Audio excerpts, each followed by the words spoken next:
PNR gold and diamonds సరుకు తక్కువ బంగారం ఎక్కువ. ఇప్పుడు మన వైజాగ్ లో జూలై 24th గ్రాండ్ ఓపెనింగ్. ఆ పాట పిక్చరైజ్ చేసేటప్పుడు మీకు ఏజ్ అంతే ఉంటుంది కదా? మీకు అబ్బో నేరేడు లేదు ఇప్పుడు చాలా రోజుల తర్వాత 79 తర్వాత కదా, ఆఫ్టర్ 79. ఓకే, ఆల్మోస్ట్ అంటే మరీ 19 కాదు, ఐ థింక్ 21. చిరంజీవి ఈ టర్క్ వచ్చేప్పటికి మీకు సమవయస్కులతో నటించే అవకాశం వచ్చి ఉంటుంది కదా, మగమహారాజు. బట్ కమల్తో ఎక్కువ అలాంటి మన సొమ్మొకడు సోకొకడు మలయాళం సినిమాలు కూడా చేసాం మేము. కమల్ నేను ఒక 4-5 సినిమాలు మలయాళం సినిమా. సో ఈ జంట ఈ పేరు ఆ రోజులో రిషి కపూర్ నీతు సింగ్ అంటే సౌత్ ఇండియన్ రిషి కపూర్ నీతు సింగ్ అని పేరు ఉండేది. అట్లా అన్ని సినిమాల్లో మాకు సెకండ్ రోల్ అంటే పెద్దవాళ్ళు ఉండేవాళ్ళు, హీరో హీరోయిన్స్ ఏజ్ వైజ్ కూడా, ఏజ్ ప్రకారం కూడా మేమిద్దరం యంగ్ పేరు ఉండేవాళ్ళు అనమాట. సో మాకు ఒక 2 పాటలు ఇచ్చేసి ఎంత స్కర్ట్లు నేను కమల్ అట్లా జరిగిపోయింది. లాస్ట్లో మేము బాలచంద్ర గారి సినిమా ఇది కథ కాదు కూడా తెలుగులో చేసాం. ఆ టైంలో మీ మీద జయబాదురి గారి ప్రభావం కొంత ఉంది కదండి. ఆవిడ వే ఆఫ్ డ్రెస్సింగ్ మీరు కొంచెం ఇష్టపడేవాళ్ళు, అట్లా ఉంది కదా? అంటే జ్యోతి నుంచే అలా ఉంటుంది, కాటన్ శారీస్ ఇవన్నీ ఎక్కువ. ఆవిడని ఎక్కువ ఆమె ఇన్స్పిరేషన్ నాకు. సో అందువల్ల అందరూ ఏమనుకునేవారంటే ఈ అమ్మాయి చాలా న్యాచురల్గా అంటే ఆమెలాగా ఉండాలి అంటే నేను అంటే చీర కట్టుకుంటే నాకు ఇప్పటికైనా ఐ లవ్ కాటన్ శారీస్. నటనలో ఆవిడ శైలి వేరు, మీ శైలి వేరు, సంబంధం ఉండదు.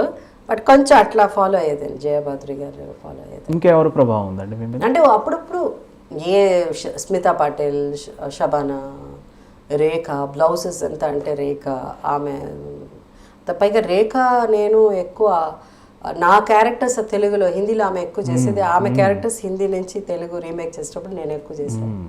కాబట్టి ఎప్పుడు ఆమె అంటారు భలే పడుతుందిలే నీ క్యారెక్టర్స్ బా.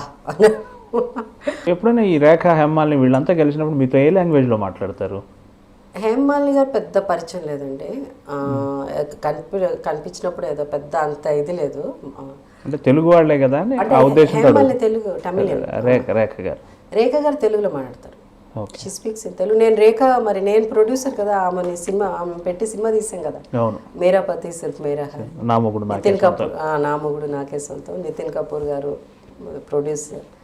నేను అసలు మొత్తం ప్రొడక్షన్ అంతా నేనే చూసుకున్నాను. అప్పుడు ఎలా ఉండేది మీరు చేసిన క్యారెక్టర్ ఆవిడ అలా చేస్తూ సెట్లో? అసలు మనకు అది ఉండదండి, వాళ్ళు ఏం యాక్ట్ చేసినప్పుడు. రేఖ అంతా మనం అసలు ఆలోచించడానికి, ఎందుకంటే ఆమె కూడా కొన్ని దీంట్లో నాకు ఇన్స్పిరేషన్. ఈజ్ వండర్ఫుల్ యాక్ట్రెస్ ఆమె.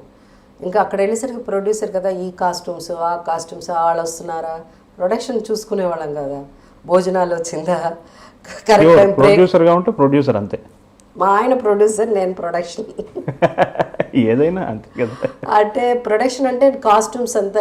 రాధికాకేమో నేను కాస్ట్యూమ్స్ డిజైన్ చేశాను, రాధిక చేసింది ఇంకొక. అవును. సో నేను కాస్ట్యూమ్ డిజైన్ చేశాను. అందుకని ఇట్లా ఇలా తిరగడం. ఆ టైంలో నేను క్యారింగ్ కూడా. సో అంత పెద్ద 4 months 5 months 6 months ప్రెగ్నెంట్ అప్పుడు అట్లాగే పనిచేసామన్నమాట. సో ఆ సినిమా అప్పుడు యాజ్ అ ప్రొడ్యూసర్ ఆమె ప్రొడ్యూసర్ గారు అని పిలుస్తాం. మీ ఫస్ట్ హిందీ సినిమా ఆయన కదా? దాంట్లో నేను కమల్ ఒక చిన్న సాంగ్ చేసి అదే అరంగేట్రమే. అదే తెలుగులో అరంగేట్రం పేరు వచ్చి జీవితం. కమల్ చేయలేదు తెలుగులో, నేను యాక్ట్ చేశాను అనుకుంటా. నేను యాక్ట్ చేశాను. అపూర్ రాగంగా నేను చేయలే. అపూర్ రాగంగా మాధవి చేసింది తెలుగులో, అదే తూర్పు పడమర. నా క్యారెక్టర్ మాధవి చేసింది. అది హిందీ ఊరికే బాలచంద్ర గారు, మేమంతా కంపెనీ ఆర్టిస్ట్ కదా, అది ఎందుకు బాంబే నుంచి వాళ్ళిద్దరు మీ ఇద్దరండి పిల్లలు యంగ్స్ ఇట్రండి మీ ఇద్దరు యాక్ట్ చేయండి అని చెప్తే అది చేసాం. దాని తర్వాత షబాష్ డాడీ నేను చేసిన సినిమా అమిత్ కుమార్తో, కిషోర్ కుమార్ గారు అబ్బాయితో. చాలా రోజులు గ్యాప్ తర్వాత మళ్ళీ మీరు సూర్యవంశ్. దాని తర్వాత చాలా రోజులు గ్యాప్ తర్వాత హిందీ సినిమా ఒకటి చేశాను. అప్పుడే మా ఆయన ఎక్కువ పరిచయం నాకు. అయితే జఖ్మీ షేర్, అవును, జితేంద్ర గారితో. అవును. టుటు శర్మ చేశాడు. టుటు అంటే మన పద్మిని కోలాపురి హస్బెండ్, అతను ప్రొడ్యూసర్. అతను మా ఆయనకు కూడా ఫ్రెండే. సో అట్లా ఆ సినిమా చేయడం అంటే దాసరి గారి డైరెక్షన్, జఖ్మీ షా దాసరి గారి డైరెక్షన్. అవును అవును అవును. సో ఆ షూటింగ్ అప్పుడు మా ఆయన పరిచయం అనమాట, దాసరి గారికి అసిస్టెంట్ డైరెక్టర్ పని. అక్కడి నుంచి ఇంకా స్టోరీ ఎలా ఆయన చాలా ప్లాన్డ్గా స్కెచ్ వేసి మిమ్మల్ని అలా అలానా? అంత సీన్ వాళ్ళు అసలు కేర్ చేస్తారు, పంజాబీస్ కదా వాళ్ళు అంత కేరే చేయరు, మనం వెళ్ళాలి కానీ పరిగెత్తాలే కానీ. సో మీ వైపు నుంచే అట్లా జస్ట్ ఒక మ్యూచువల్ కొన్ని కామన్గా కొన్ని ఇంట్రెస్ట్, మెయిన్ థింగ్ నాకు స్పోర్ట్స్ ఇంట్రెస్ట్, పుస్తకాలు ఎక్కువ చదివేదాన్ని, నేను బుక్స్ ఎక్కువ చదివేదాన్ని ఆ రోజుల్లో. సో పుస్తకాలు మార్చుకోవడం. ఆయనే చాలా హ్యాండ్సమ్గా ఎత్తుగా తెల్లగా, ఆయన ఎప్పుడు హీరోగా అలా అనిపించలేదండి మీరు నటింపజేయాలని? అండ్ నాకు అసలు అంటే అప్పటికి అది అయిపోయింది లేదు, వాళ్ళ బ్రదరు జితేంద్ర గారు ముందు ఆయన అక్కడ ఇన్స్టిట్యూట్లో ఎక్కడో జాయిన్ చేసి బహుశా యాక్టింగ్ రావట్లేదు అని చెప్పి వాళ్ళు అసలు డైరెక్షన్ పంపించారేమో. ఇంకా దాని తర్వాత అంత మరీ అందంగా ఉన్నాడు ఆయన, సినిమా తీయాలి అలాంటి మరీ అంత ఆలోచన కూడా రాలేదు. వారిలో తొలి ఆకర్షించిన అంశం ఏంటి మీకు? అలాంటి హ్యాండ్సమ్ మ్యాన్ చూసినప్పుడు naturally it's looks. Women first falls for that, తర్వాత విషయాల తర్వాత. కొన్ని ఏదైనా ఉన్న చిన్నది అటు ఇటు గుణాల్లో ఏదన్నా ఉన్నా కూడా ఇది కవర్ చేసేది ఇట్లా ఉండేది, బిగినింగ్ అట్లా ఉంటుంది. So it's definitely very good looking man. అదే గుడ్ లుకింగ్ మీ ఇద్దరు పిల్లలకు కూడా వచ్చేసింది. Yeah quite good looking, not bad, not as good as వాళ్ళ నాన్నకు వచ్చినంత ఇది లేదు, but they have a different their own style, not necessarily more handsome. There are lot of people తర్వాత మేము lot of people they are not very handsome, but the way they talk to you, you know, the kind of style, it also adds. జనరల్గా ఉన్న comparison ఏంటంటే ఇండస్ట్రీలో సావిత్రి గారు, వాణిశ్రీ గారు, Jayasudha, full stop అక్కడికి, మళ్ళీ కంటిన్యూటీ లేదు దానికి. వాళ్ళిద్దరితో ఉన్న అనుబంధం చెప్పండి, మీకు ముందున్న ఇద్దరితో ఉన్న అనుబంధం. సావిత్రి గారు తమిళ సినిమా ఒకటి చేశానండి ఆమెతో, నాకు మదర్గా యాక్ట్ చేశారు. ఆల్మోస్ట్ మీరు వచ్చేప్పటికే ఆవిడ కెరీర్ దాదాపు అంత్యదశలో ఉంది. Not keeping well also at that time. Okay. So hardly any interaction పెద్దగా లేదు. ఓకే. దెన్ ఈ అరంగేట్రం అన్న తమిళ సినిమాని తెలుగులో దాని విచిత్ర ఏదో జీవితం అండి, ఏదో జీవితం, ఏం జీవితం గుర్తులేదు నాకు, సంథింగ్.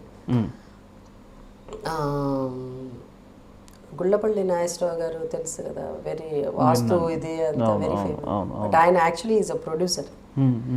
సో ఆ సినిమా ఆయన తీశారు. దాంట్లో తమిళ్లో ఆవిడ చేయలే కానీ సావిత్రి గారు తెలుగులో సావిత్రి గారు చేశారు నాకు మదర్గా. అప్పుడు కూడా చాలా తక్కువ ఇంటరాక్షన్, అంటే ఇంకా చాలామంది మేము కూతుర్లు కదా, 3 కూతురు 4 ఎక్కడ గుడ్ మార్నింగ్ నమస్కారం అమ్మా బాగున్నామ్మా అంతే. She was more into not very into not keeping really keeping well. So she was tired and she lost that ఇది అప్పటికే. అందువల్ల పెద్ద ఇంట్రాక్షన్ ఏం లేదు. వాణిశ్రీ గారు అంటే వాణిశ్రీ గారితో నేను బిగ్ ఫ్యాన్ ఆఫ్ వాణిశ్రీ గారు. కృష్ణవేణి ఆ సినిమా ఈ సినిమా అదంతా. దాని తర్వాత పిక్చర్ చేసాం, ఇది పాట ఎదురీత. దాంట్లో వాణిశ్రీ గారు, రామారావు గారు, నేను ఒక క్యారెక్టర్ చేశాను, హిందీ రీమేక్ అసలు. దాని తర్వాత మళ్ళీ వాణిశ్రీ గారు, నాగేశ్వరరావు గారు, నేను, అది రీమేక్ దాగ్ అని ఒక పిక్చర్, షర్మిలా ఠాగూర్, రాఖీ యాక్ట్ చేశారు, ఆ సినిమా చేసాం.